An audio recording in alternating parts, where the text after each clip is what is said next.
How to maintain your antiques and collectibles is our topic for discussion today on Behind the Gavel with Jason. Thanks for watching. I'm Jason Roski, owner of the KC Auction and Appraisal Company here in Kansas City, Missouri. And today we're going to be talking about how you should maintain your antiques, collectibles, sterling silver, furniture, artwork, jewelry. We'll probably touch a lot of different things today. And I'm just sharing this on my page here real quick. And this is such an important topic for so many people. And so many people have, if you're watching this, you more than likely have antiques and collectibles, or you deal in them, or you have an estate situation where you're looking at how do we best, monetize mom and dad or grandma and grandpa's estate, or what do I do with it once I've inherited? I'm going to keep the table, but what do I do to make sure that my kids and grandchildren's experience with it is the same as mine, and it keeps that it just looks like it should going forward. And so one of the things we talk about a lot is furniture. Obviously, every house has furniture of some sort. We see, sell, and appraise and evaluate a lot of furniture here at the auction company every day. And I found Karen Keene of Skinner's Auction House in Boston, Massachusetts.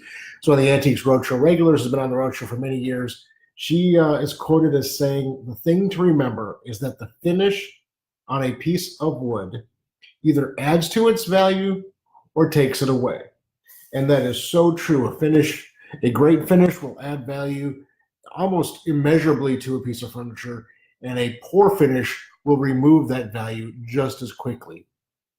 And so what are some things you can do or should be thinking about with your antique furniture as you're living with it, or once you've inherited it, or you're thinking about purchasing a piece? What should you be thinking about and looking at on a day-to-day basis, month-to-month, year-to-year basis to maintain that furniture for yourself and for generations to come?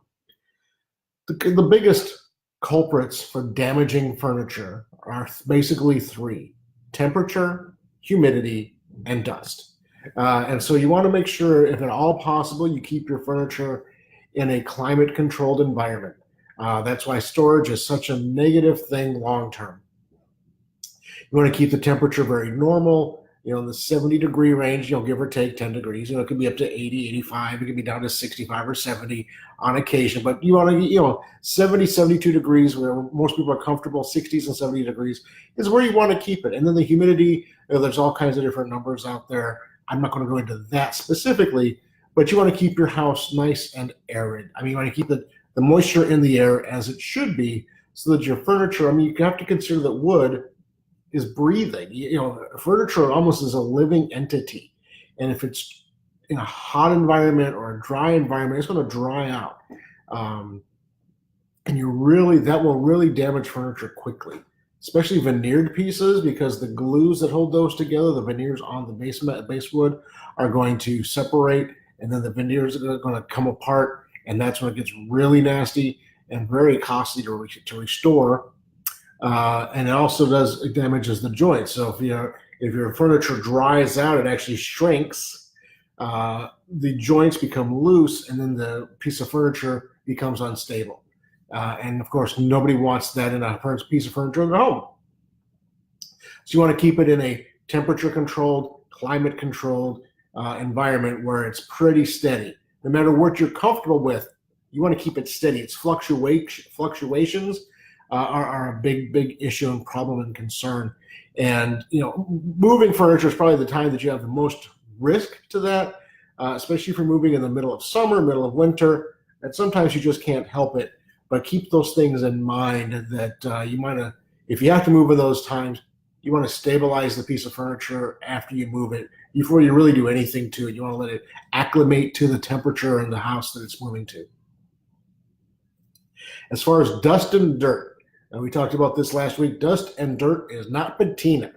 And we've seen this too often. And so what do you want to do? You want to, you might even take like a spray can aerosol, just blow if you have ornate furniture, blow compressed air in there to disturb that dust and get it out of there. Kinds of, brushes really go, it's a dry brush will take a lot of dust and dirt out of nooks and crannies and crevices that you couldn't get out otherwise.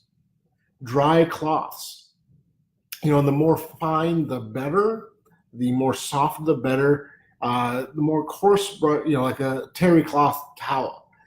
It'd be fine for most things, but if you have a veneered surface, if that terry cloth catches a corner of the veneer, all of a sudden you've popped a corner of the veneer, and you have just wiping it down, you can actually cause damage. So you just want to make sure that you're very cognizant of what you're wiping down, right? You don't want to take something really coarse over something that's fine, because you'll damage it. So you want to dust frequently. If at all possible, you want to avoid spray-on polishes. They contain silicones, and they actually encapsulate the piece of furniture in a way that isn't positive. It just is like a plastic shell, and so it seals up the wood, it seals up the piece of furniture, and it can actually dry from the inside out.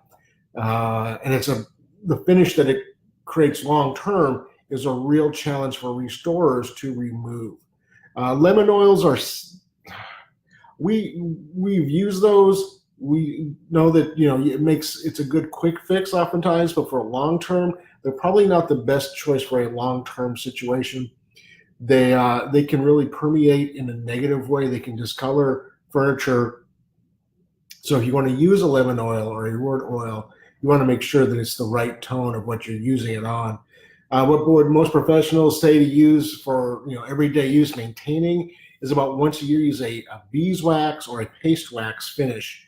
Rub it on, buff it out with a soft cloth, and that is the best way to preserve it. It also protects it.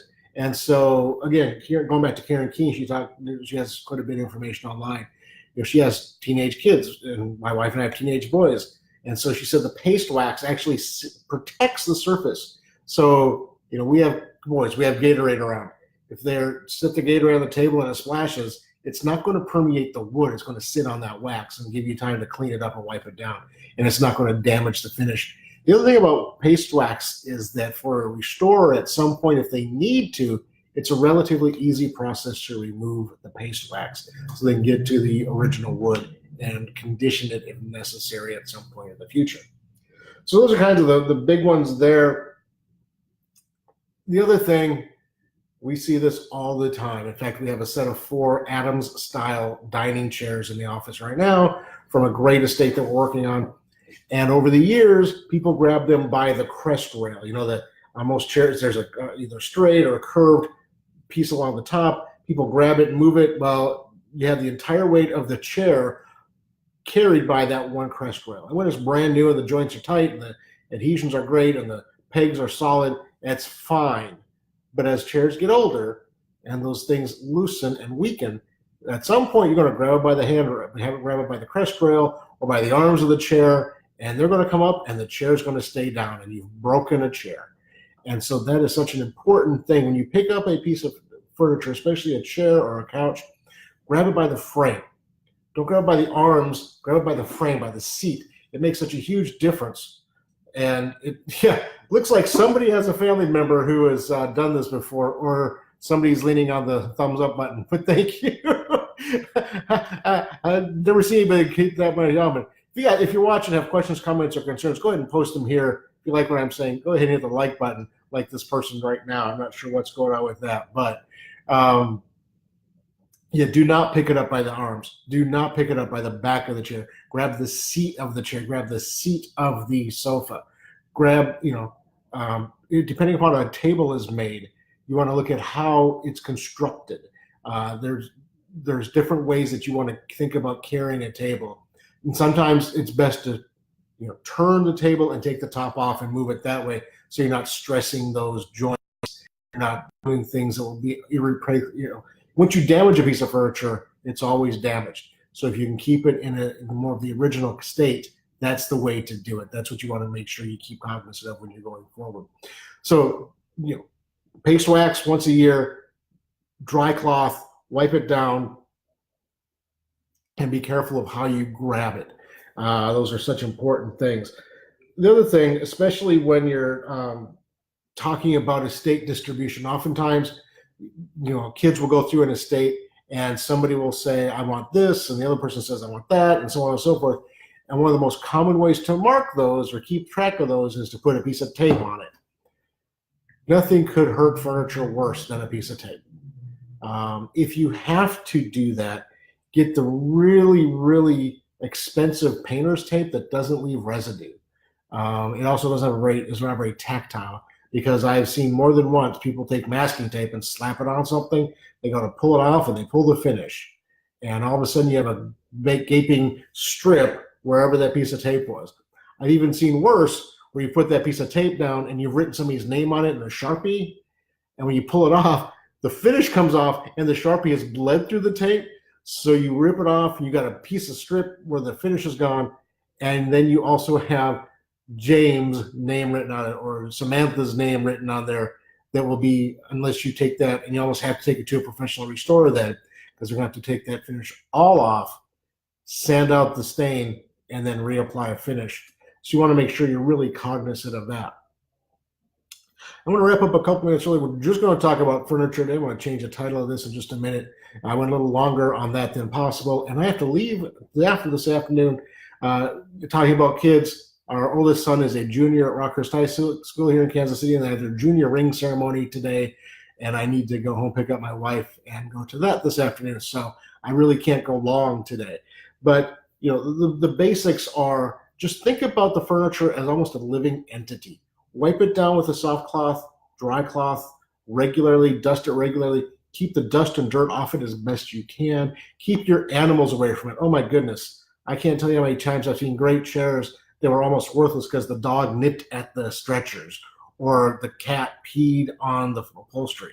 So you want to, you know, we have a dog. We will always, probably always have pets, but you want to be cognizant of that when you're buying furniture, that if that could be an issue.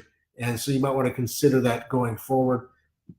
Paste wax is better than spray on pledge or oils. And then make sure you're carrying the object correctly. And so those are the big things. We'll go ahead and wrap it up today. Next week, we will talk about silver, how to maintain your sterling silver and silver plate pieces, and we'll go more into detail on that. If you have any questions you'd like us to answer, please go ahead and post a comment here, send us a direct message, or give us a phone call at 816-283-3633. You can always send us an email at info@kcauctioncompany.com, info@letter C, auction, spelled out.com. Or you can send us direct messages to our Facebook page. You can also see our almost daily posts on Instagram. I have a pretty active LinkedIn account if you want to hook up with me personally there. You know, I'm pretty active there, and I share different information on each platform because they have different audiences and different meanings, to me at least. And so we try and keep separate messages in those platforms. And again, we do this Behind the Gavel pretty much weekly. You can see all of these in our videos here on Facebook. We have a page on YouTube. If you're looking at us there, you can post a comment below. We'll get to those as we can. And again, contact us the other ways as well. Next week, we'll talk about how to maintain your sterling silver. And if you have any questions, let us know. Otherwise, have a great weekend, and we'll have a great weekend. It's springtime here in Kansas City. A lot of exciting things happening. Summer is soon to be here, and hopefully winter is done. I saw friends of mine had snow last week. So have a great day, and we'll talk to you soon.